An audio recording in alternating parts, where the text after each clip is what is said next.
Welcome to the Football Historian Podcast. By all means, enjoy it. He will go right to the very top. Dos, tres, cuatro times. Here we go, Germans.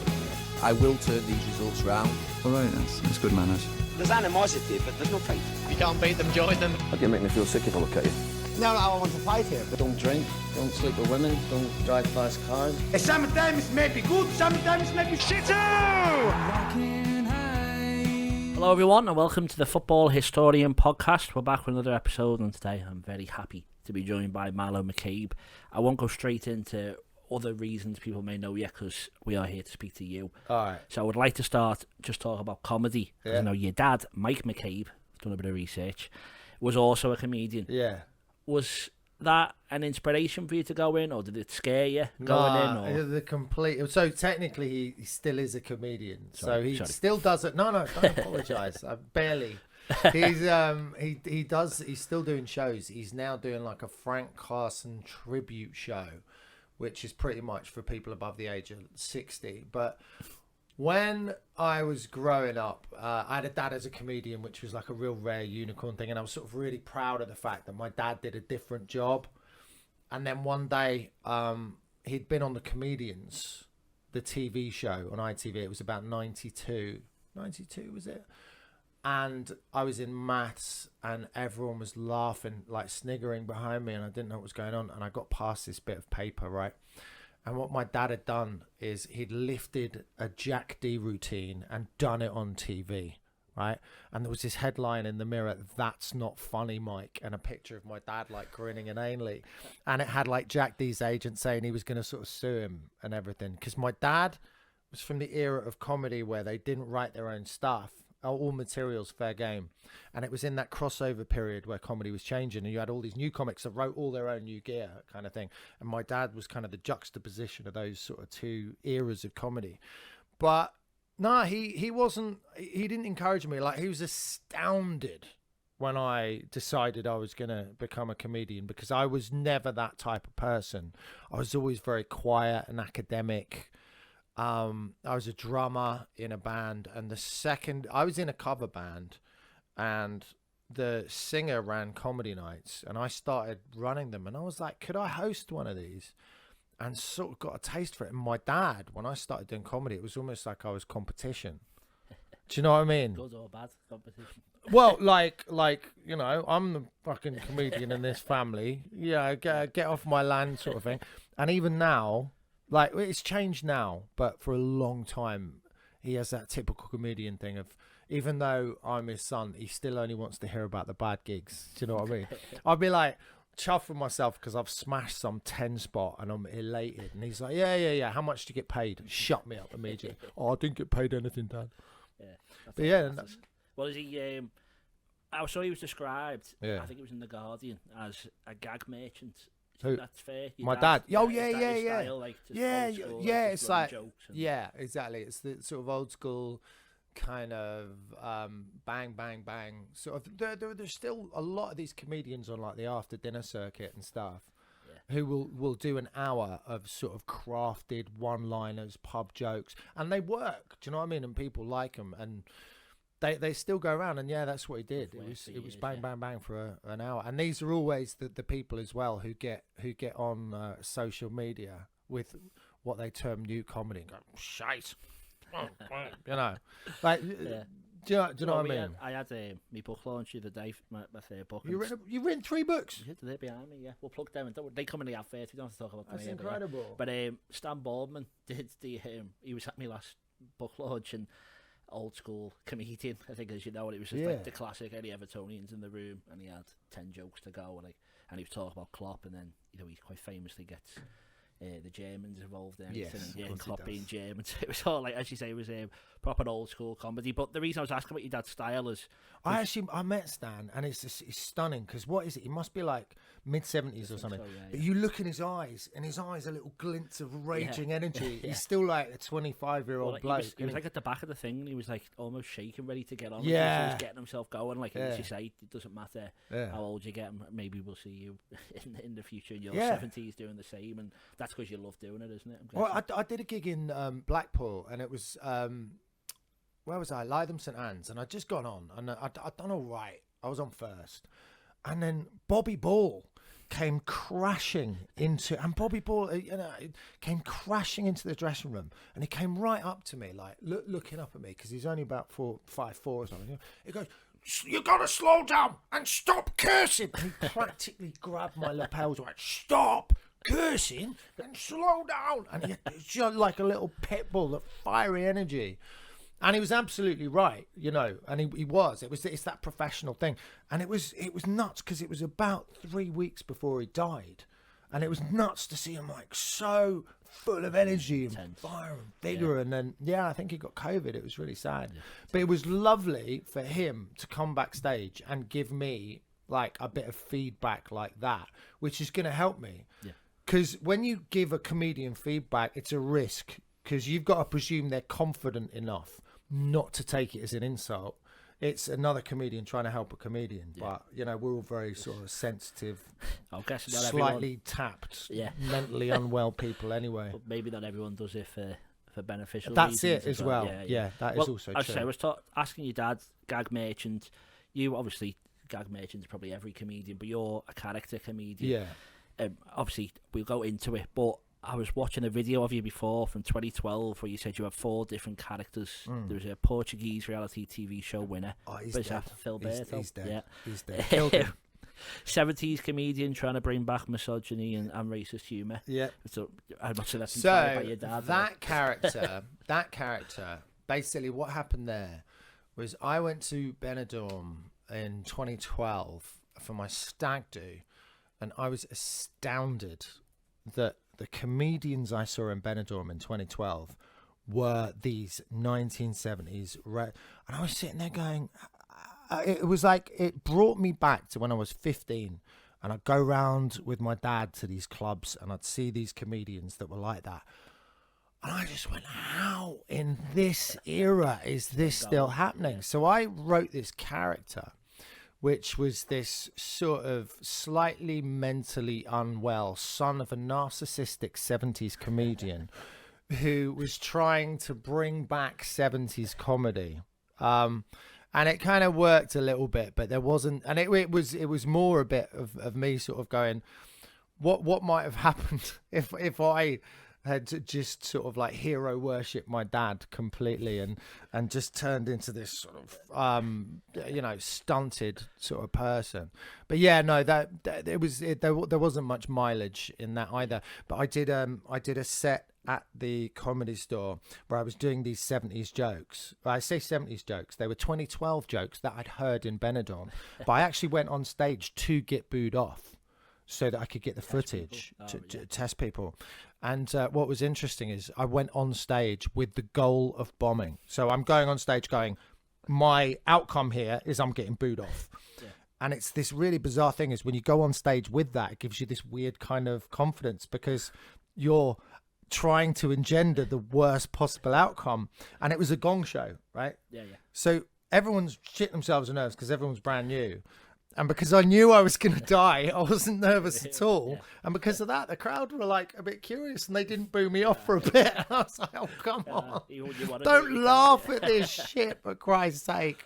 And obviously I saw there was Scouse Camp Bongo therapist. And he's also dead. And an Aussie rules footballer turned out. Yes. That's right. So the whole reason for bringing them up is obviously, was it always characters? Were they the best to start? Or very much. So I started doing me stand-up. And bizarrely, I think, when I was doing stand-up as myself, I was actually less authentic as a performer than when I sort of started becoming a character act. There's something like every comedian is an exaggerated version of themselves anyway.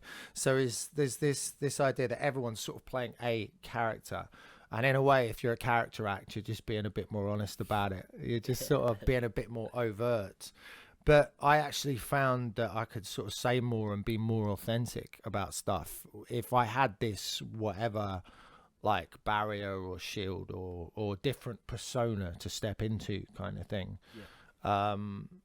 Yeah. Does that allow you, do you reckon, to be forgiven more by audience as well? Because if you're dressed up as something, or maybe not that 70s one where it's obvious, but if you're dressed up as someone or doing something, it was. Do you know what? It was never like that, because when I was doing characters, I tried to make them as authentic as possible.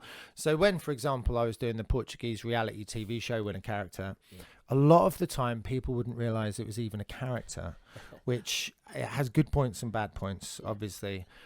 Sometimes with Troy, somehow, like, people won't realise it's a character. So it's not like I'm sort of trying to have an entirely different persona. So it's not like I'm going like I'm presenting a collection of ideas. I'm trying to sort of live and breathe as this different entity, if that doesn't sound too wanky. Do you know what I mean? Yeah, well, we said before a bit of Daniel Day-Lewis in it. How hard is it to get into character? Do you spend all day? Nah, are you in the dressing room? I used to, right in the early days. When I was starting to do this Portuguese character, to warm up, I'd sort of be in character in the dressing room, and I'd piss so many people off. But it was because I was so nervous. But people would come in and wouldn't realise I was a character. So I was talking to them in this house. I don't even want to do it now. But I was so nervous, and I felt like I needed a warm-up. So I'd chat to these other comedians who didn't know me, who were just sort of staring at me like, "Oh, you Portuguese? Are you new to this?" And I'd have to come off and go, "Look, I'm really sorry. I'm not just trying to warm up." Yeah, and people understandably got really pissed off. Yeah. Do you know what I mean? Well, yeah, it's annoying. Yeah, like, because it's the same as when comics will try out new lines in the green room under the guise of a conversation. It's incredibly patronising and annoying, and that's essentially what I was doing. But it was just because I was shitting bricks. I was doing this brand new thing. You know, I can imagine doing comedy. I think for a lot of people is the worst fear anyway. But doing it as someone else could be even more easier or harder, arguably. Well, I've got a quote from you here. You said it's an embroidered blanket that you hide behind is your characters. Did I say that? Yeah, you did. What a knobhead! Embroidered. It could just been a blanket. Embroidered. Why does it have to be embroidered? Why can't it just be a blanket? Yeah, well, obviously that's maybe how we can lead on to Mr. Troy Hawke, which I think, obviously, I don't want to say too much, but I think that's why most people... You say what you like, it's your podcast. Well, that's the main reason I got to know who you were as a performer, and as you say, it's always interesting seeing you be Milo, because everyone just knows you as Troy. So, you've obviously done it deliberately, you're a character, you're Troy, but, like, is it good or bad that more people know you for not being you type thing? Oh, great. Great. You've got another life. I love it. Yeah. I like, so I don't do many podcasts. Sorry. No. Play your face off. No, because I like being able to, you know, at the end of the day, like, take the jacket off, like, get rid of the moustache, change my posture a bit, and just sort of walk around. And, like, I love that. I think in my 20s, I would have wanted the recognition, and I would have wanted all of that. And I think now that I'm in my 40s, that would be, it's not something at all that I would want. And I love the fact that I can sort of walk around and be anonymous. I shot a video in Leatherhead, obviously as Troy in character, and all of these people that I see every day at the coffee shop, whatever, you know, and reacting and everything. And then the next day, I walked into the same shops, and I'm just treated like and I love that. Like, they don't even make the connection. One of my mates said that he didn't believe in Clark Kent until he saw that people didn't recognize me as when I'm me, kind of thing. But honestly, it's just the jacket, really. It's like, put the jacket on, and everyone will see the jacket and go, "Oh yeah, it's that guy." I take the jacket off and just, I'm nobody again. Do you know what I mean? But that's something that you like, and I do. So you hide behind that embroidered blanket, but you do it with joy. Yeah. Well, obviously, I don't want any. I don't mind it. Don't get me wrong. I don't mind if people come up and say hello, because, like, literally, I think, or every single person that's approached me has been lovely. I haven't really had any bad experiences. I haven't had. I've had sort of one or two people thrust the camera in my face and go, "Oh, say this." And I've sort of had to say, like, well, I'm not in character, so I'm not going to, but if you want a picture, then I'm quite happy to take a picture. But if I am in character, I don't mind, like, recording a thing for somebody's dad or whatever. It's fine. It's just a couple of minutes. Yeah, but you want to be yourself at some time. So, but obviously, Troy Hawke is massive. I saw him, before a while ago. I think it was New Year's Eve. Is it at Quigley's in town? Is it? You know, it was a good few years ago. It was. I think it was about 5-6 years ago. I'm sure you performed then. Was Quigley's the shit? Grand Central is the big nightclub place. Yeah. It's like and there was like a fight and something happened when Adam Rose was on or whatever. Was it Alfie Brown? Was that the Alfie Brown night? Yeah, what happened? There was Adam Rowe was on. And there was like some load of women at the back were fighting and stuff, and it was all went a bit mad. It was New Year's Eve in town, so there was a couple of gigs at Quigley's, and every time we did gigs at Quigley's with Hot Water, something mad would happen. So it all just blends in. There was a fight at my show last night as well. Well, I was going to touch. You on get? It Sorry, no. I was just going to say because we saw that, and then I've seen you on Facebook, I've seen you on Hot Water, and we bought your tour ticket. To me and my missus, she's a blue, I'm a red. So we like football, but we can't really talk about it because everything differs. So comedy is kind of where we... Is it literally off the table? Do you literally sort of absolutely don't talk about football? On Derby, at time of recording, Liverpool lost yesterday, and we were not allowed to talk about it. She said that was the match, and I just looked at her, and that was the end of the football conversation.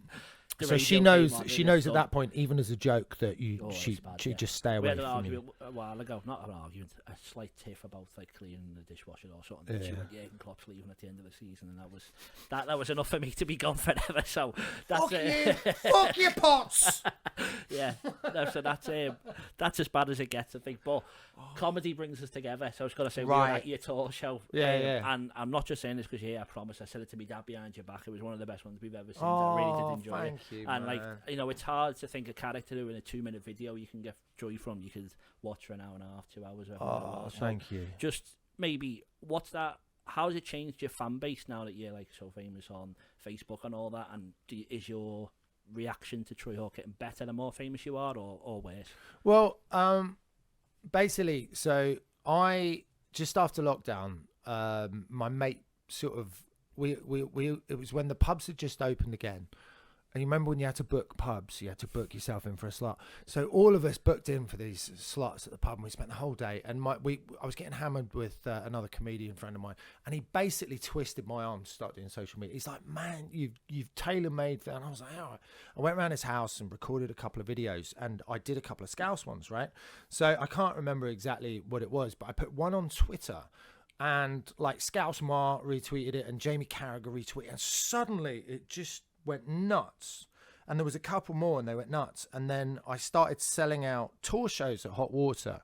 So Hot Water also had these stand-up videos that they put out of me. Yeah. And between that and the videos, it's like suddenly I was selling all these tickets in Liverpool, and it was the first place in the country where I was selling out. And I'll never forget that feeling do you know what I mean? So Liverpool really was where the whole tour thing started. I wasn't selling loads of tickets anywhere else. It was like 50 here, 60 there, 500 in Liverpool, and this is like 2-3 years ago. And I was so grateful for that. And then as time's gone on, I've sort of thought, well, how do I get this in other places? How do I get this in other sort of other places in the UK? And then I had this really weird thing. I got passed up for Live at the Apollo twice. And when I say passed up, I got to the short list. So basically, as a comic, and there's a lot of comics who'll get told you're in the running for Live at the Apollo, right?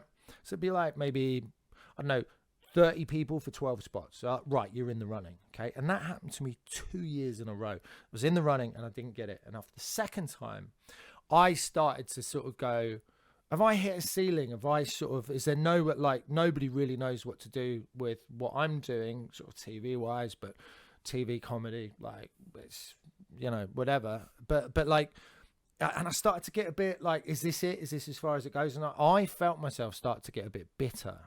And I sort of caught it and I went, oi, dickhead, right? You've got a lovely family, you've got a great house, you do a job you love, you get to tour, you get to sell tickets, you're healthy. Fucking how dare you start focusing on what you don't have, right? There is a point to this. So immediately I sort of went, yeah, do you know what? And I was sitting there like in my office, like in my garden, and I went, if this is it, if this is all I get in my career, like low-level touring, gigging around clubs every weekend, genuinely, I'm fine with it. Like, how many people get to do a job they love? Fuck thinking about things I haven't got and wasting my energy. And for some reason, it sunk in, right? I don't know what it was. Just I sort of went right, and I started being really grateful for everything. This weird thing happened where my energy changed. So instead of going, I've got to do this so that this producer sees it, or I've got to advance my career, or I've got to, I just went, I'm going to do this because it's funny. Like, I'm going to do this because I want to do it. And that was when I started doing because I'd done all these videos on TikTok, and then I'd run out of ideas, because that happens, right? And I had this video of where I was outside Wilco's about 8 years ago doing the greeting thing. And for some reason, I didn't think, I should do that again. So, like, everyone was like, that's a great video. But I had no social media. I just put it on TikTok, got like 1 million views. And then one randomer on TikTok went, why don't you do this again? Like, what it B3RN __ 111111. And he went, why don't you do this other place? And I went, yeah, fuck it, that would be fun. And it wasn't like, because I want to build it. It was like, that'd be fun. And that was it. It was because my energy changed, because I wasn't desperate. I didn't need it. I was like, this has got to fucking work. Yeah. I was just, just have a laugh. And then it just started going mental, basically. It's like when you're not looking for the missus, that's when you find one. Exactly. When you are going out going, do you know what? Fuck women. I'm done, mate. I'm just going to come out with yous. We'll have a laugh. Fucking, no, whatever. Because your vibe is more attractive.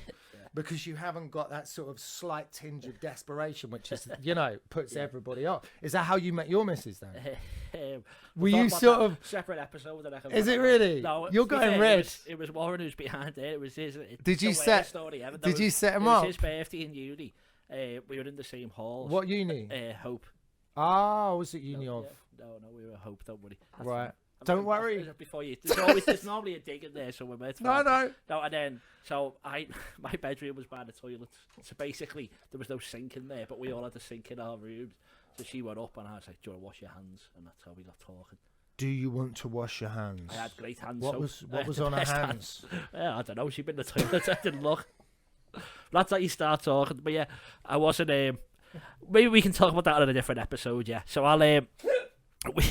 we'll go to another break. Our first break, I shall say, before I probably lose my fiance. Right, yeah. So first break. Football Historian podcast. Thank you, Milo. We'll see you in a second.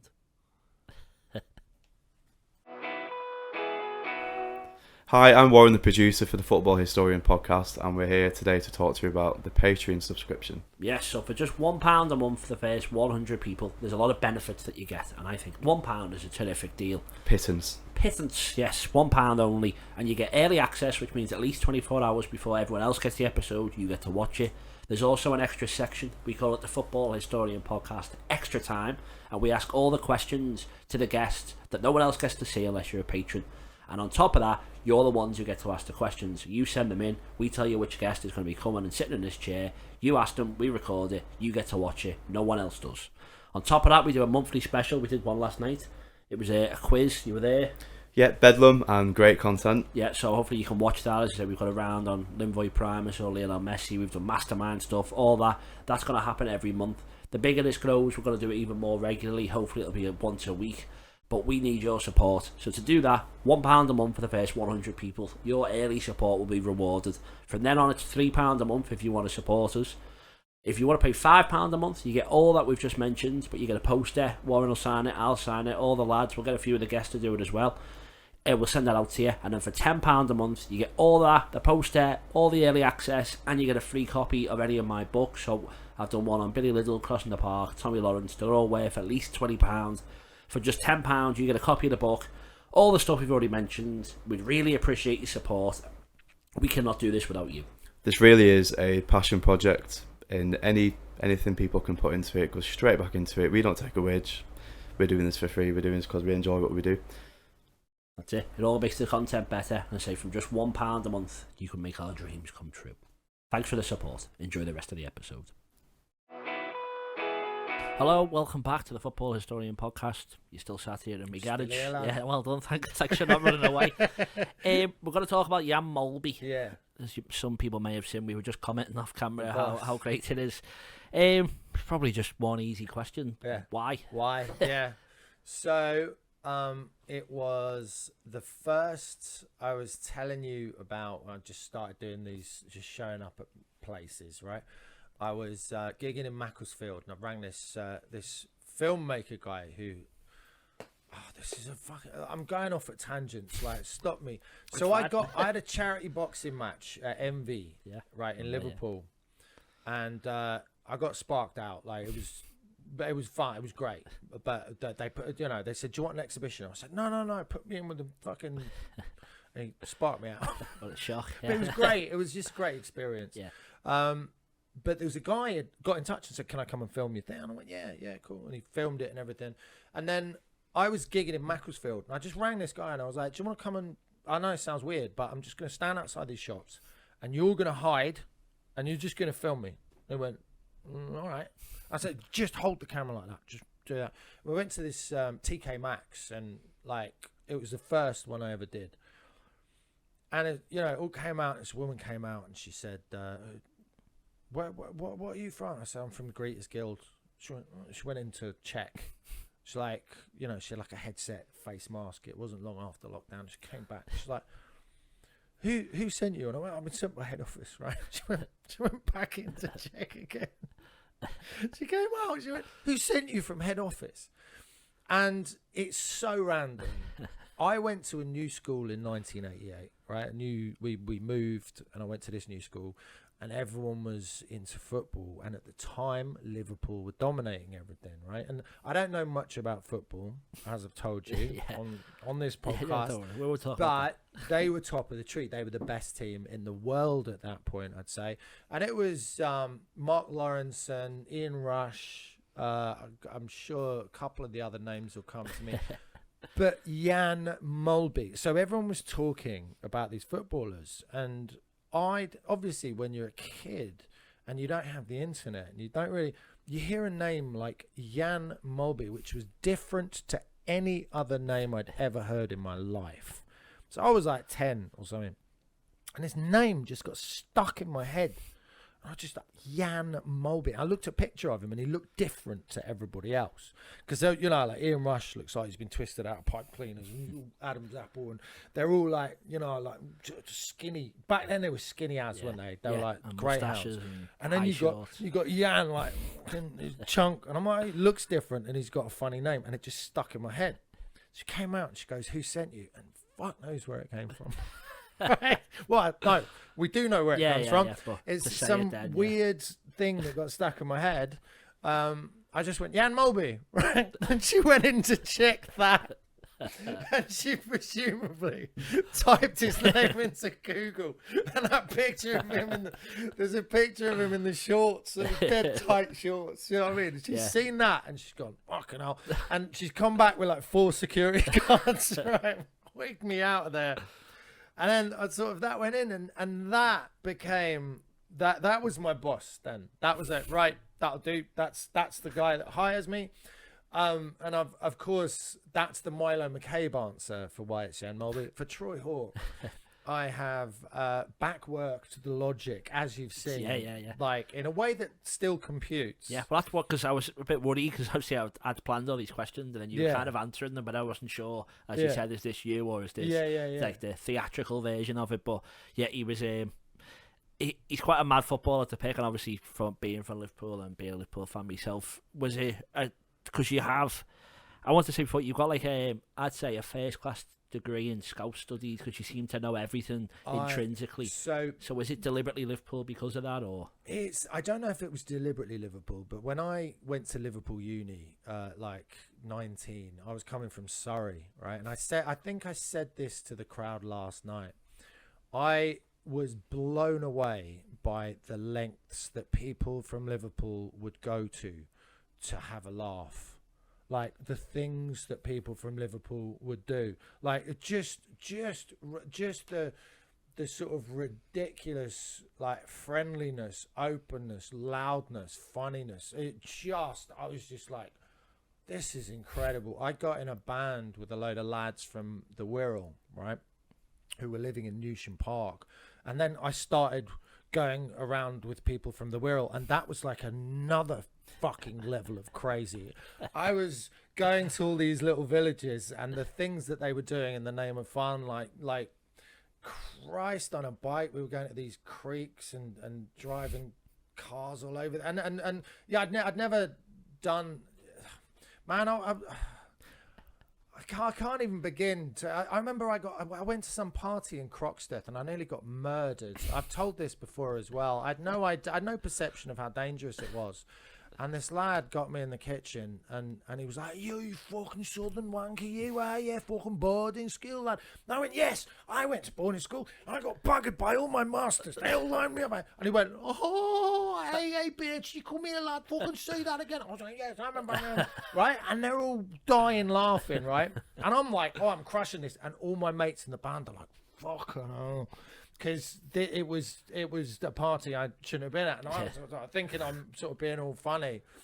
And then at a certain point in the night, I remember I was walking in, keeping the thing going, and this lad who I think, do you know, you got a group of people like that. You got one lad who's not as violent as the rest, sort of thing. And he sort of looked at me and he went, and I looked around and the atmosphere was different, and everyone like that. And I think, I was like, oh shit, time to get out of here. And I left the party, and I later found out there was this massive fight, and there was a bouncer at the party, and he got his fingers chopped off. I was just like, fuck's sake. I mean, that's an extreme example, but what I'm saying is, I'd go to these house parties in the Wirral, and just the things people would do at the house party in the name of fun. I can't. I'm not expressing myself very well. If I just sum it up, I'd never seen anything like it in terms of how the people were. And I just sort of fell in love with it a bit. And my mates from the Wirral, from Liverpool, because I had them, I was outside of the uni bubble as well. I got to sort of go around, sort of meet Scousers and not just carry on in that little uni carousel that most students find themselves in. And I stayed in touch with all those guys. And there's one guy from Huyton, funnily enough, who is probably the biggest inspiration for my Scouse accent, because I've literally heard him moaning on the phone for 30 years, and I think it's just burned into my brain, and that's why I can do it. I remember this is the second time I've been in Huyton, because he took me to, he goes, we're just going to Huyton. I'm like, why? He goes, it doesn't matter. And we pulled up to some grassy square, I don't know, and there was this big sort of thing in the middle, and on it was written, Fat Dean, he's green. And I went, Fat Dean, he's green. He goes, we're going to see Fat Dean, actually. I'm like, well, all right, okay, I'm going to see Fat Dean then.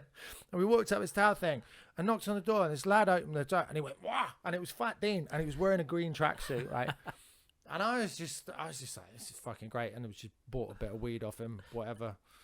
Fat Dean, he's green. That's my... That's well, I don't think this will live up to Fatty, but I'm also wearing green, so maybe bit of synchronicity. Well, maybe back to Jan Molby. Sorry, I'm rattling. I enjoyed it. Going off at tangents. Troy's was it B&M and B&Q and stuff. I was going to talk about that. Yeah.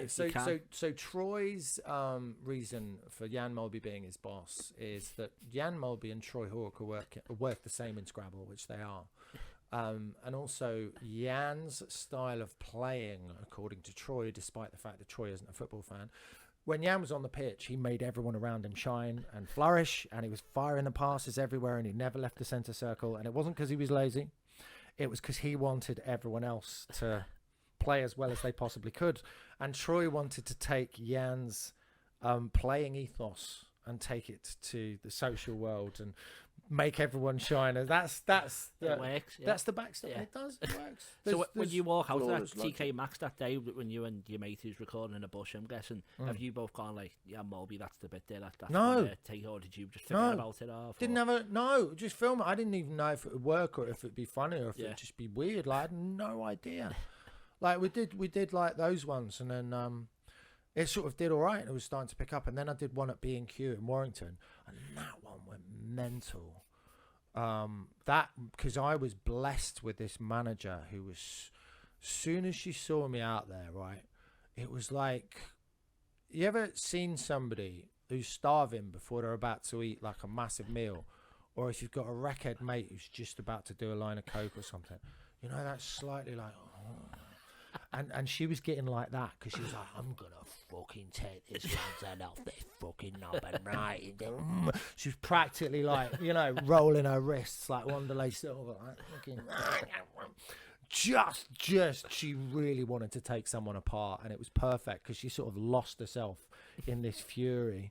Like, I'm just trying to raise everybody's spirits. We don't want that. I'm just trying to cheer everyone up. We don't want that. Welcome to B&Q. Hope you find everything you need. No, we don't want. Oh my God. And I came out, like, I got booted away, and I said to the guy, tell me you got that. And he was crying, and he went, I got it. And we put it online. It went crazy. And then it was really funny because B&Q have never acknowledged the existence of that video. And I think at one point they employed somebody full-time to delete every single on their timeline. And it's really silly because they should have just written some funny tweet like B&M did, and then it's all good and they look cool. Yeah. You know what I mean? Well, like, and obviously that all led to Jan Molby soon trending and all that. So yeah. Oh no, that one was Waitrose. Sorry, yeah. Well, I was going to say, so it led on to that. Sorry, but so when was the first time? I know you mentioned your tour. I don't want to talk about too much. I don't want to spoil anything. But when was like the first time that you spoke to Jan about it? Like maybe as Milo rather than as Troy, and just like kind of said, I'm not taking the mick out of you type thing. Is it? Or? Yeah. So the Waitrose one, put that out there, and it was as it happened in the show is basically B&M had been really funny with me, right? And Waitrose came out, and as you say, they were like, oh, we've never heard of Jan Molby, but you can come and work at our shop. And it really pissed me off because it's like, don't try and come over the top of this when you booted me out with 6 security guards. And it's gone nuts because of how ridiculous it was when I'm just out there being nice to people. Like, don't try and just, it genuinely pissed me off. And I was like, right, like I said in the show, you've got to apologize to Jan. You have to apologize to Jan, and they didn't. Like in the show, they didn't. And I was like, started to sort of, put my foot down a bit. We got #Justice for Jan, and they didn't. And then it started trending globally, right? And that's how we found out, as I say in the show, is true. Someone told his mum that #Justice for Jan was trending, and she thought he was in prison right, for a crime I was saying he didn't commit. And she rang him up, going, what's going on? Because I don't know, and I read a quote in the paper. He goes, I haven't got a clue what's going on, but as long as nobody's getting hurt, I don't mind. Right. And it sort of kept going, and it made the news. It was in a couple of national newspapers, and then I'd not met him, and then this company called Merwalls they got in touch with me, and they said, we want to do a Jan Molby memorial, incorporating some of the things you've been saying at Anfield. Like, you happy to? I'm like, yeah, that'd be amazing. Yeah. And so they did this mural, which is on one of these Sybil Road. Yeah.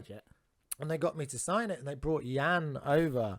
And so we sort of came face to face. The first time you met? Yeah, it's on video. You've seen the video. Yeah. We met face to face, and he's just great. He's so down to earth, and he was so lovely, and he was sort of coming up, he was sort of kind of sussing me out, like, still, when someone moves up close to you, sort of like he still didn't quite get where I was coming from, what it was about. Do you know, still get that though? Yeah. You're scared of you're like it's taking the mick out of exactly, which I'm not. I'm so not. But if I'm not taking the mick, what is it? It doesn't make sense. Well, do you know what I mean? So I get it. I get it. But I've sort of managed to accidentally pick one of the most genuinely lovely and down-to-earth sort of Scouse football legends there is. I mean, I don't know many, but I can't see many people being more sort of, and he's really funny as well. He started chatting, and he told me about his mom, like panicking, like, Jan, what's going on, and everything, and then he got me to do his charity gig in December. And I've gone out there basically talking about him for about 20 minutes. And I see John Barnes out there laughing his head off, and I'm slagging off Ian Rush and Ronnie Moran and whatever. And it was just incredible. Yeah. And he's been so good. I did another charity gig for him the other day, and then last night at the show. It's the Philharmonic on your The Philharmonic, yeah. So I do this thing at the end where I do a Q&A. and someone always says, "What would Jan Molby do?" And took about 10 minutes. It was a very rowdy crowd last night. It took about 10 minutes. I was waiting. Finally, somebody said, "What would Jan Molby do?" And I said, "What would Jan Molby do? Ask him yourself." And everyone went, "Fuck off," right? And then he came out, and the place went berserk. Absolutely berserk. Because I'd just done the bit. I sort of interrupted myself. But when Waitrose wouldn't apologise, I kept going, and I did a global petition, right, which started to get an alarming number of signatures. And then John Lewis, who are Waitrose's parent company, basically stepped in, and they had an emergency boardroom meeting because it was starting to go out of control. And they've named the community room in John Lewis the Jan Molby room. So that's the Jan Molby room now. Which is that? Where's that? John Lewis, in town? Liverpool. Yeah, Liverpool 1, Yeah. So they'd just seen all of this, obviously, and then he walks out onto the stage, and there was so much love for him in the room because so many people remember back in the day, Jan was a player that people would knock on his door and ask for tickets, and he'd give them to them. He went into a school, right, early doors. He went into a school and goes, "I don't mind you knocking, right, but just not before 11 a.m. All right, lads." Like, because he's literally in his dressing gown going out, and people don't forget that kind of behavior, and they don't forget that kind of kindness and consideration. Yeah. Like, he was telling a story last night where he'd just joined the club, and there was this big bustling pub, and I think he'd said it was actually Ronnie Moran said, like, he was brand new to the club, and Ronnie Moran said, "Right, there's a load of fans in there. Why don't you go in and introduce yourself?" That win them over. And he did. And he went in and just started chatting to these fans. And we were sort of reflecting on the fact that, can you imagine that now? No chance with that. Like, it's insane, isn't it? But so you couldn't have picked a better man, really, is what you've said. And no, I couldn't have accidentally, picked a better person. Well, and obviously he was a great footballer at the football side of it, but I don't think he'd have been up there with the likes of Ian Rush.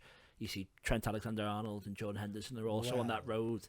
I don't think he ever would have had a mural if it wasn't for you. So what I'm asking is, as a man who doesn't have a big interest for football, how does it feel that your name is literally, although it's not your picture, your name is up there with Liverpool icons at the ground? Look, I mean, I may not be emotionally involved in football, but that means the world to me. That's incredible. And it took a while to sink in, I think. And people kept sort of sending me the pictures. And I was like, Christ, like that's like a little piece of footballing history. That's insane. And the funny thing is out of my sort of comedians WhatsApp group, I'm the one person in the group that has the least interest in football, and everyone's just kind of like, "Oh, you jealous." Like the one person who sort of not. But no, you're right. It is when people send me that picture, I do. I sort of go, "Fucking hell, it's incredible." Yeah. You know, especially the thing I love about Liverpool is how passionate everything is. And that's the thing that when I came from Surrey, like people are so much more uptight. It's less passionate. Come here, everything's so sort of, I don't know, passionate. There's so much pride. And it's sort of lovely to be around that. Do you know what I mean? Yeah, well, I think maybe that's the perfect way to end it on Jan. You know, he's an inspirational figure in your life, right? And I don't think you could have picked a better person, and it just makes the story so much better. But we'll go to another quick break, and we'll come back and have a rough talk about football. But be very rough. Yeah, rough on your side, maybe. Yeah, but we'll see you in a second. Are you looking for a Kazakhstani football team to support? Then I think FC Kemay is the team you should support. Do you agree? Growing up as a child, I always had FC Kemay posters on my bedroom wall. Well, and all the children of the Kazakhstani future will have FC Kemay posters on their wall because FC Kemay is the team to support, and because of that, Tom has made us a chant that we're all going to follow. So, up the Kemay, up the Kemay, up the Kemay. Make sure you follow them on all the social medias. All the posts and all the things you should follow will appear below us right here. And you should be a supporter of FC Kemay. Live, laugh, Kemay. Hello, welcome back to part 3. You're still here. Smooth like smooth like butter, and we're going to talk about Manchester City. Yeah. So obviously, as it's the Football Historian podcast, I am picking out the football bits, but thankfully for me, you have quite a lot of football references for the man, as you admitted yourself, who doesn't really have the biggest interest in football. But, well, no, I'm emotionally divorced. Okay, well, we'll talk about that in the next section, don't worry. But we're going to talk about Man City, who I'm emotionally divorced from for different reasons. But yeah, me, I don't know how to start the question, but maybe if I say... I'll take you through it. How about that? You're the storyteller, that's good. So, when was it? It was around sort of May, June 22, I think it was. And there's a guy I used to be sort of a TV presenter on shit quiz channels on digital things, and there was a guy I worked with, right, who is now a social media manager at Man City, and the B&Q thing had just come out, and I think the Waitrose thing, all the things were starting to pop, and he got in touch and goes, "Would you be interested in coming down to, do a thing with the players at Man City, right?" And I sort of goes, "Oh yeah, possibly, like I have to go through my agent and everything." And then my agent sort of said, "Well, look, there's no money in it or anything." And I was like, I at this point was only selling out in Liverpool, right? And so I said, I don't think I'm going to do it because I don't want to alienate my Liverpool fan base by doing something where I have an allegiance with such a massive rival, whatever. I'm not interested in football, but at the time, do you know what I mean? I was sort of thinking, I said, no, I don't think I'm going to do it. And then sort of, it was my agent's assistant, right? And she came back and said, "Are you sure? Like, this could be really..." And I went, "Yeah, no, like, fuck it. No, I was proper busy as well." Yeah. It was June, July 22. It was like, things were starting to go a bit crazy. I was like, no, I'm not going to do it. And then my agent rang me about 11 o'clock that night, and she went, "You're fucking doing it. Like, you are doing it." I'm absolutely... I went, "All right." Cause she's great.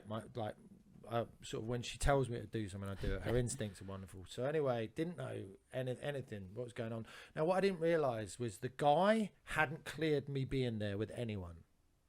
Right? Just threw you in. Yeah. So he later said to me that he would never have got permission for it. So he didn't tell his ops manager. He didn't tell anyone. They just went, "We're going to do some filming." And they went, "All right." And they got me in there, and I'm stood there. And it said, "Do you want information on the players?" I said, "No, just send me pictures. Just send me their heads. So let me look at their heads," right? So on the train going up to Manchester, and I've written, like, I normally don't prepare stuff, but if there's people I know are going to be there, then I might write something. Yeah. But generally it's off the cuff. But I'm sitting there and, like, I wrote something about Jack Grealish's hair. Can't remember what it was. Something about this guy, something about that guy. And I saw Erling Haaland and didn't know who he was. I just saw this, like, Viking head.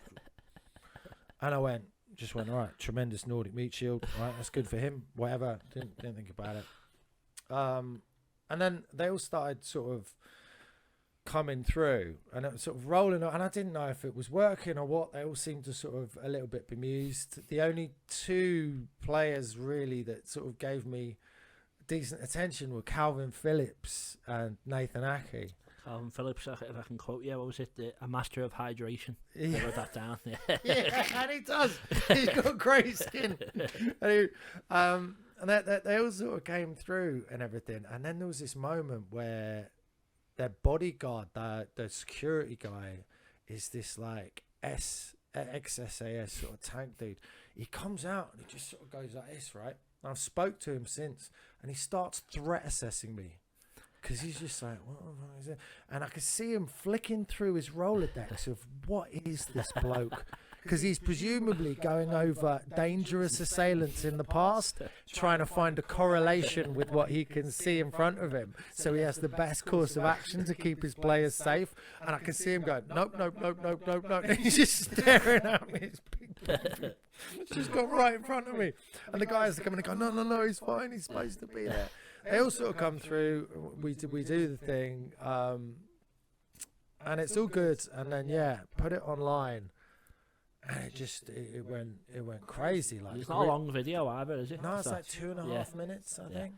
Just went absolutely nuts. And then they got me back in at the end to do them on the bus. Treble tour bus, yeah. And I didn't know if they'd recognise me or remember me or anything, and it nearly didn't happen because we were going through Manchester and the streets, it was just totally packed and it was pissing down with rain and there was vuvuzelas everywhere, and originally I was going to be outside the bus but it was just impossible, and me and the cameraman were going, we can't do this is nuts. Too busy, too loud, or both? Yeah. Everything just crazy nuts. And I went, can I go on the bus? And he went, yeah.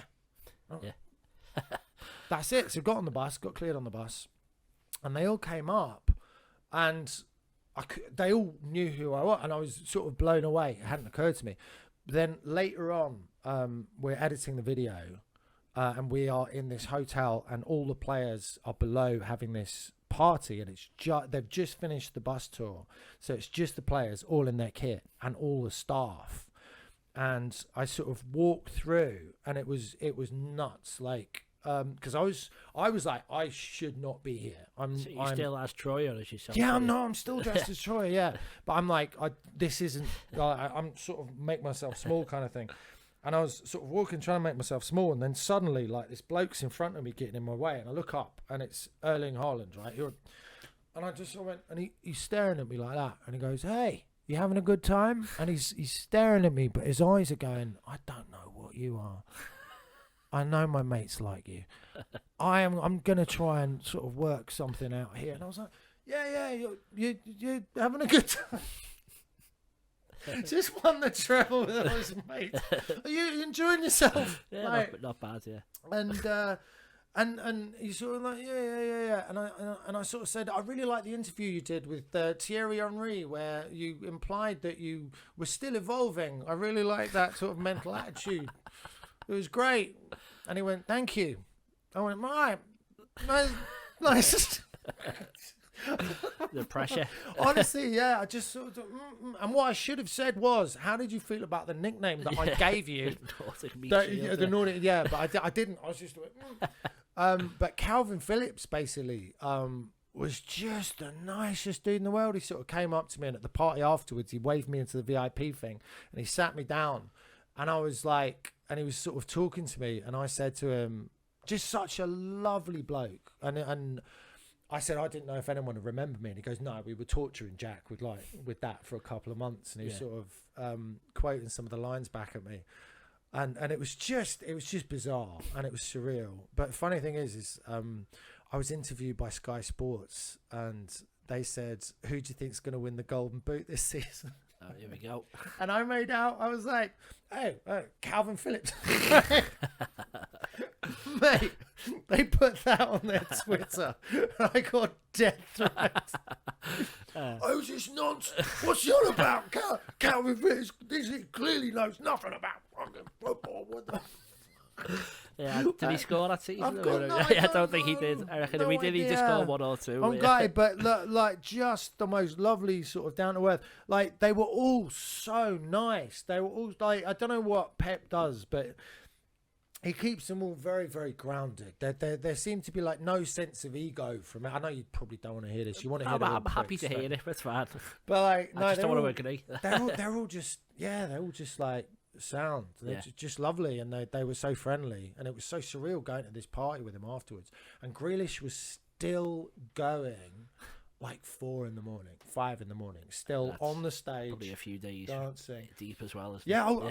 No, since the Saturday, like, and this was Tuesday, and he was still in his, I don't know if he'd even got changed, but it was so funny watching Haaland dancing as well, because Haaland was up on the stage dancing.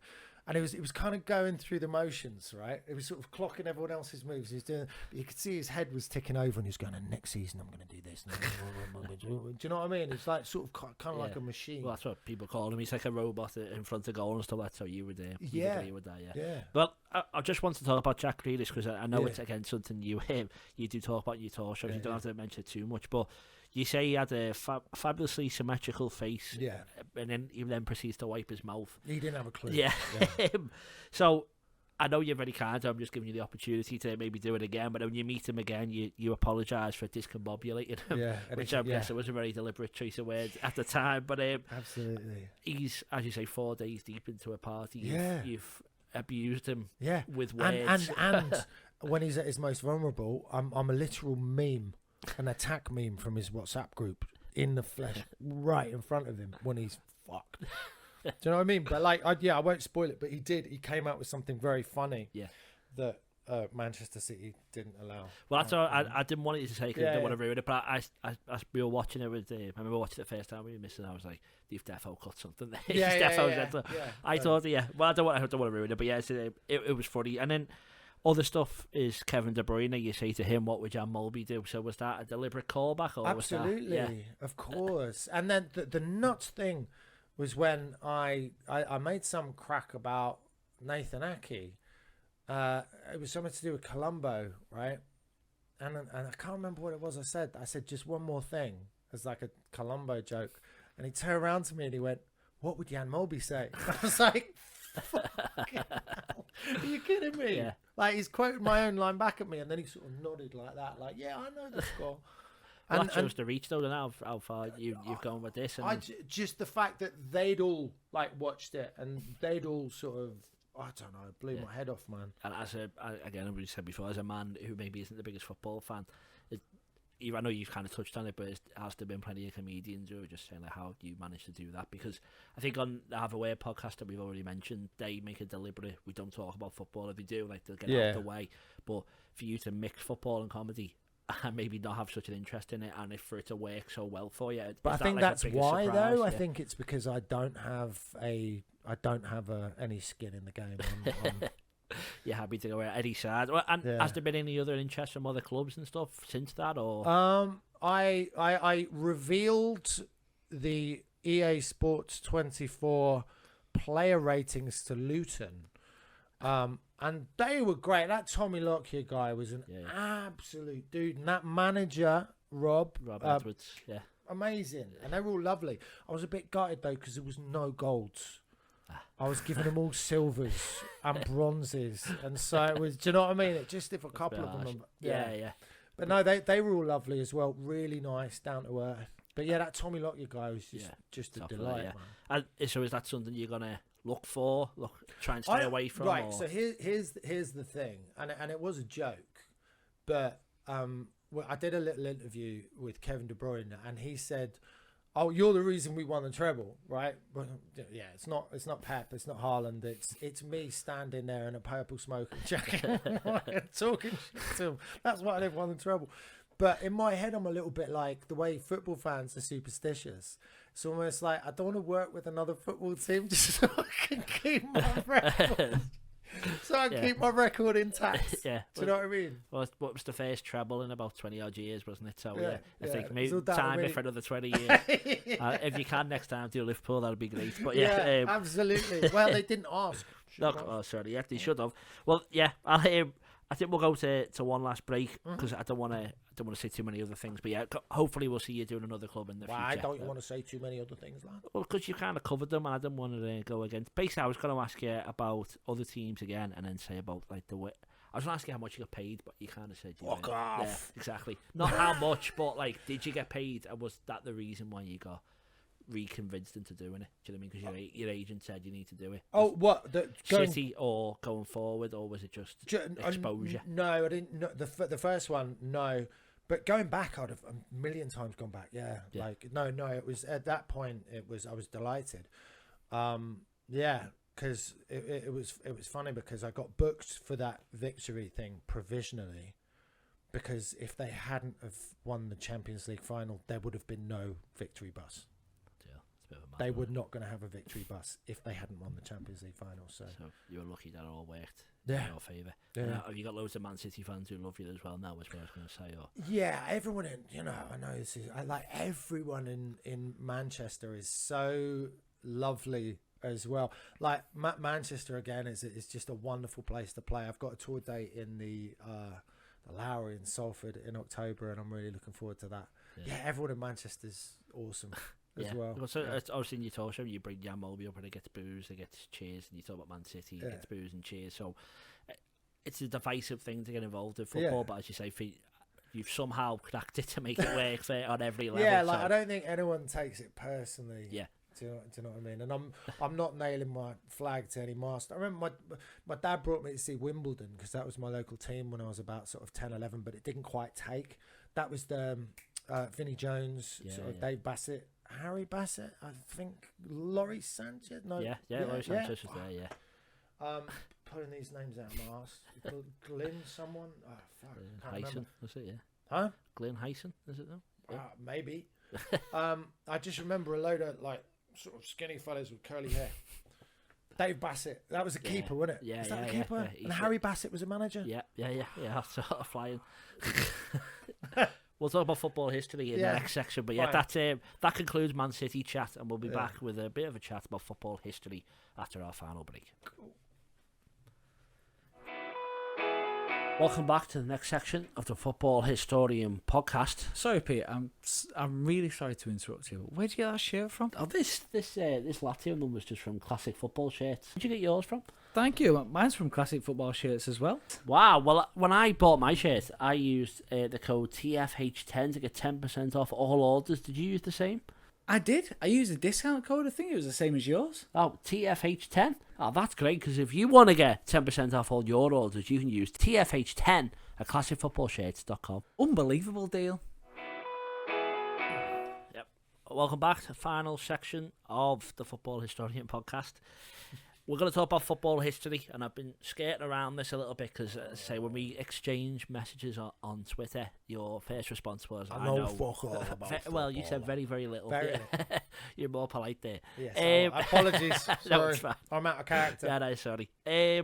So, mate, football history. What's the first thing you think of growing up, football, relationship with football? I know you just touched on Wimbledon there and stuff. So, I wasn't very good at football when I was growing up, so I went in goal and I tried to become a good goalkeeper, but I was massively short-sighted, and I couldn't play with my glasses on. And I think the fact that I wasn't good at football, I didn't get as involved. Funny thing is when I got really into learning how to box, and what I found as an adult was after I learned how to box, for some reason, when I played football, suddenly I was way more coordinated and. Do you know, like, it's a weird thing, something to do with balance or something, but like I've got like size 12 and a half feet. So I was always just a bit clumsy and like could never quite get my shit together. But I did used to be a football fan. And then 2006, when Wayne Rooney got sent off. So this is true as well. I just remember like I was just too much of a pussy. I couldn't handle my emotions being ragged around like that. So I'm a bit of an emotional control freak. And I genuinely, there was this Portuguese lad on the escalator going, 40 years of hurt. And I had to stop myself running back up the escalator to twat him. And that's not me. I'm not. I don't have those instincts. And I just sort of went, it pissed me off so much. And then again, I think it was 2010 when England were playing Germany, and Frank Lampard's goal bounced over the line and then came out again. I just went, fuck you. Like, I was a shit house. I couldn't handle it. I just went, no, I don't. And the sucky thing is now I can't enjoy it. Like when we got to the final, I'm not going to enjoy it as much. So it's a double-edged sword. I'm not going to have that joy, and I see the joy like as well. Like I've got all these friends who are just, I see the joy in the investment, and it's this whole roller coaster that I'm not on. You know what I mean? So I feel envious as well. Yeah, it's not always envious because sometimes the roller coaster's a bit low, but just hit the highs. So who was your club team then? Did you support a club team? Or? So my dad tried to sort of get me. I tried. I kind of like when I went to a new school. It was 88, and Liverpool were the best team in the world at that point, and Man United were the underdogs. And so I tried to sort of root for the underdogs, and I tried to sort of be a Man United fan for a bit, but I didn't really take. And then I lived near Wimbledon. And so I tried in the Crazy Gang days. I was like, my dad sort of took me. But again, do you know, it sort of has to take, doesn't it? It has to sort of become habitual. Yeah. And it never sort of became habitual. Did you go to match at all? Or? I went to a few matches at Plough Lane. Yeah, I remember Liverpool beating us, and my dad, we left before the end. and it was 2-1, and we had this massive cheer, and I was like, oh, maybe we equalised, and we didn't. We lost 3-1. Yeah, that was the Fashanu, Vinnie Jones around that era. Scary, crazy gang, I should say. But I never really sort of had a team like that. And then even like tournaments and stuff now, you see that involved. Did you still get involved in like the World Cups and the Euros, or? Well, kind of, but I'm not. I don't get the same joy. I don't get the same. I'm sort of a bit, I don't get that same excitement.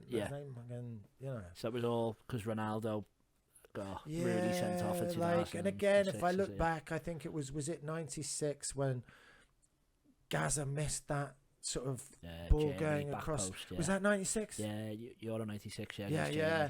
Like just I don't know, the angst, all of that. Yeah. So maybe if England had won one, you'd still be following football now. Do you reckon? That sucks. You're a bit of a glory hunter. That sucks. I think I was a victim of believing the hype around the golden generation. Do you know, we had a team of dissolute superstars that couldn't gel. Maybe it wasn't the right management or whatever. Well, maybe it was too many egos. I don't know how it works, but you had all these other teams playing as teams, and then we had all these superstars that weren't. And I think that was it was fully buying into that, like, this is the year it sort of happens kind of thing. Yeah. And just being so disenfranchised by that, and just being a bit of a pussy about it. And I just wanted to ask as well about you saying in your show, and again, I'm not sure if it's Troy or yourself, you basically, it's obviously a joke, but you say like, oh, there's 22 people running around who are multi-millionaires. Does that what also puts you off the money and the play acting and all stuff like that, or is that just works well with Troy? No, man, it must be weird being a professional footballer, because I think if you get picked up from a club at an early age, say you get picked up by a big club at like 13, 14, right? And you're on a track to playing for this Premiership club. It's the same as when people get famous really early, is there's sort of like you stop emotionally developing because you don't have to make adult decisions. So you stay frozen. So they'd stay frozen at like 14 in a way. Yeah. Do you know what I mean? Yeah. It's you see it with like Michael Jackson. Yeah, and yeah. Sorry. I mean, like true. I met the band Blue, right? Yeah. They're all lovely dudes, right? But they got famous when they were 18, 19, and they still have that sort of bouncy 18, 19-year-old energy about them, which is great. But I think these footballers, man, they hit this point. That's why I found Nathan Ake and Kalvin Phillips, they kind of maybe came to it a bit later. Ake especially, right? Well, yeah, he didn't like rise to like prominence as in winning trebles at Man City. Yeah. He was a bit of like he was like a lower level club. He went to Bournemouth for a while. Yeah, right. So he was still a Premier League player. Yeah, but like he wasn't one of the best in the world teams. Yeah. So yeah. But do you reckon that's what grounds players again? Maybe Kalvin Phillips leads as well. Just maybe I don't know. Club, yeah. No, but I'd say it's a totally different era compared to the 90s when even as you say about Jan Molby, before going into a pub, you wouldn't be seeing even Kalvin Phillips, the master of hydration, having pints with his mates, would you? Having his hydrolyte, having his electrolyte. One of them in the pub with everyone. Funnily enough, I said to Jan last night, I was like, do you think about how it would have been for you if you'd have been a player in this era? And he almost didn't let me finish the sentence. So, yeah, of course. Money-wise, or how much worse it would be? Everything-wise, I think the fact, I don't know if it's necessarily money-wise. I think it's the global reach of the game now compared to when he was at the peak of his powers kind of thing. It is a different, it's a sort of different landscape. Yeah, it's now a different for game. football, Yeah, of course. Well, we do a thing here that we do every week, and I'm not sure if we'll allow the graphic to come across. The debate. If that happens. The debate. So we answer some of the biggest debates in football history. So feel free to say pass. That's what I'll say. There's 3 big ones we've asked everyone. I'll just ask if you don't mind. Okay, but I might ask you qualifying questions that will help me formulate a sort of informed decision. How's that? Well, one of them I'll be very biased, but yeah, that's fine. I'm happy to help it anyway. Right. So the first one is one that you should be able to answer because it's from the golden generation. Right. So Gerrard, Lampard or Scholes? I mean, so I'm going to go on who I would always put in my FIFA team when I was playing. And it was always, and I'm not just saying that because it's you, it was always Gerrard. And I think basically that came down to pace. I think on FIFA he was a lot quicker. Yeah. Gerrard was a bit more multifaceted. Would that be fair to say? I think than Lampard was more like a goal scorer, attacker, mid. Scholes was a playmaker at the back. Gerrard could do anything. And well, yeah. Again, I might be being biased, but yeah, if you look at Istanbul when Liverpool had no players, he was playing at right back. He scores a header in the game. He plays in every position. Yeah. Later in his career, he drops back. That's the thing I don't get to have as a football fan. Like for being a Liverpool fan, to experience that in 2006, that's like a peak life moment, right? That's like. Well, I was only in primary school, but still, yeah. But still, what age were you? So year 5. So what's that, 9? Okay, but I bet you vividly remember where you were, right? Yeah. Where were you? In the living room with my mum. Yeah. My dad was at the match, and I was there. I was on the rug. I turned round at half time, 3-0. So we'll still win this. Yeah. Probably because I was 9, 10. Yeah, I think I remember looking at me thinking, oh, he's going to be very disappointed in 45 minutes. But then, so you'll never forget that moment when we turned it round. And the following year, Gerrard did it again, FA Cup final in 2006. And my dad then was like, I'm sorry I've took you, I'm sorry I brought you there. And then he just pulls off the heroics again. So as you say, you frame your child and your life by these big moments. You get this magic moment with your dad. Do you know what I mean? This thing that's always going to be there. This crystal fucking incredible, emotionally resonant memory. You know? What was the question? Gerrard's Gerrard. Let's go, Gerrard. I'm very easy to get distracted by Gerrard. No, sorry. If I can ask you for a I second. literally saw your eyes mist over as well. Your eyes went moist. I'd love to sorry. You literally went misty. It's all Stevie. That's what happens to me. Yeah. Can I ask you a second place, Lampard or Scholes? Do you have a preference? Oh shit! I'm just gonna go with instinct and go Scholes. Yeah, I think he's the player's player. Yeah. That's fine. I won't put too much on. Next one, maybe a bit tough, but we'll see. Pele or Maradona? I think for a certain era, so my dad's growing up era, possibly your dad's as well. They're like the two main icons. I mean, surely it's Pele though. Like Pele was Muhammad Ali, right? Pele is the sort of the groundbreaking landmark. Yeah. You know, it's got to be Pele, right? So if Pele's Muhammad Ali, who is, because I sort of know more about boxing. Yeah. If Pele's Muhammad Ali, who is Maradona?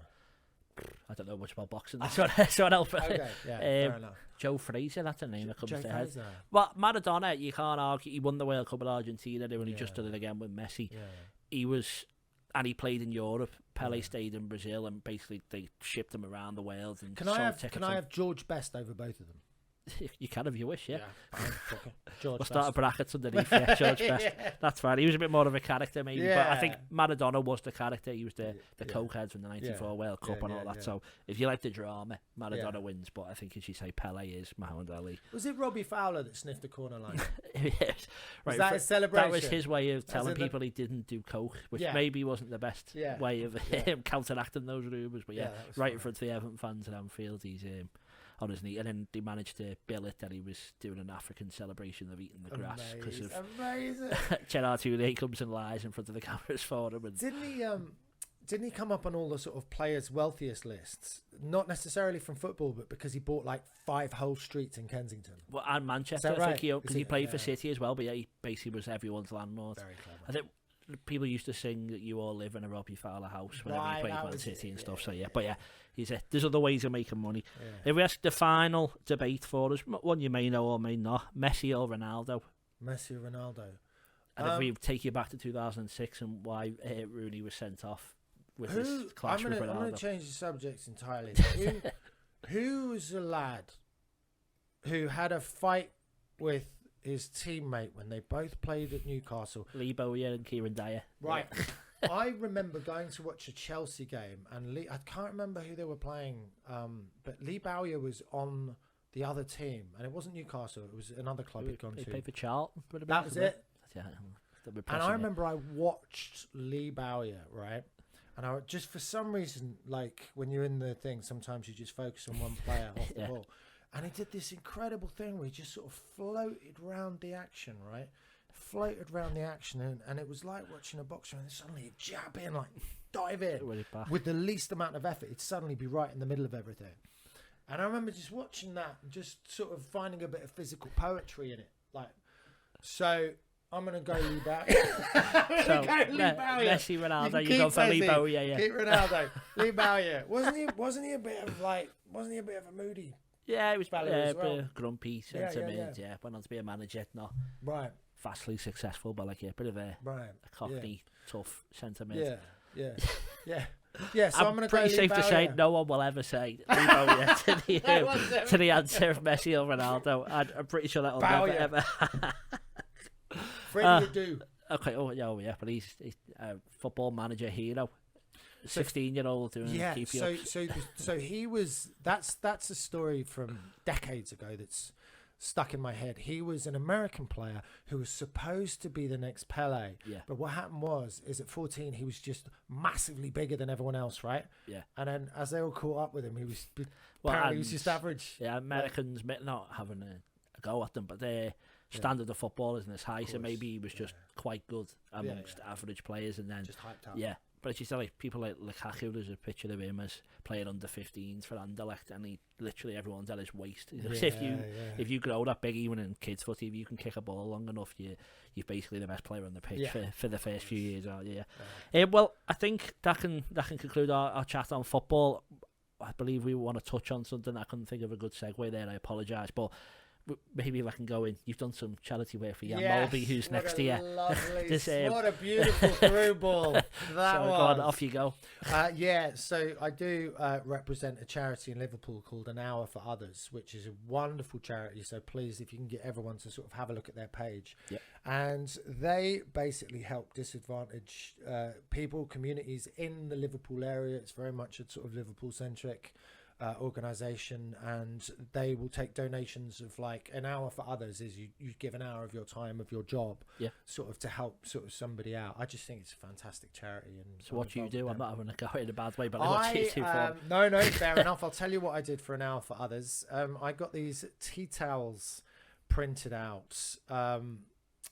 So I used to have a routine about Joe Anderson and the mayor of Liverpool, Chippy Tits. Not Joe Anderson. Joe Anderson. Yeah, the mayor. Prior mayor, and so I wrote an equation about how he got his nickname on a tea towel, and I sold them basically for an hour for others. Okay, great. Yeah, and I worked with this wonderful t-shirt designer. I think he's called Scouse Power or something, and he designed these fantastic t-shirts.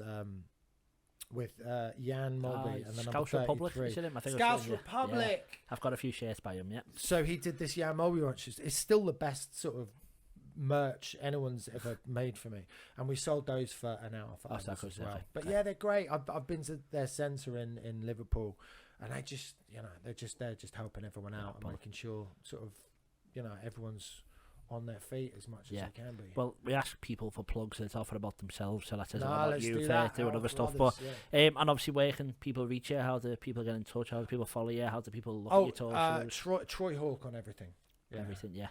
And I want to ask you one final thing. Is Troy Hawke here to stay? Is there another character coming, or does that remain to be seen? I'm the second I get bored with it, it's done.